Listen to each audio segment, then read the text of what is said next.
আমার পিছনে দেখছেন এখানে কিন্তু দেশের বিভিন্ন প্রান্ত থেকে আসা পর্যটকরা এখানে ভিড় করছে, কিন্তু অন্য অন্য দিনের তুলনায় কিন্তু আজকে আমরা অনেকটাই বেশি অনুভব করছি। তো আমরা এই মুহূর্তে একজনের সাক্ষাৎকার নেব, আমাদের সঙ্গেই থাকবেন। যাত্রী ছাউনি হওয়ার আগে এবং পরে অনেক কিছুই ডে নাইট ডিফারেন্ট এখন বর্তমানে। আগে আমরা যখন আসতাম তখন এত পর্যটন ছিল না, এত মানুষ ছিল না, এত মানুষের সমাগম ছিল না।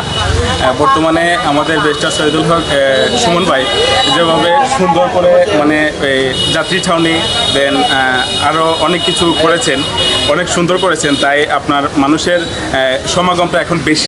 আমার পিছনে দেখছেন এখানে কিন্তু দেশের বিভিন্ন প্রান্ত থেকে আসা পর্যটকরা এখানে ভিড় করছে, কিন্তু অন্য অন্য দিনের তুলনায় কিন্তু আজকে আমরা অনেকটাই বেশি অনুভব করছি। তো আমরা এই মুহূর্তে একজনের সাক্ষাৎকার নেব, আমাদের সঙ্গেই থাকবেন। যাত্রী ছাউনি হওয়ার আগে এবং পরে অনেক কিছুই ডে নাইট ডিফারেন্ট এখন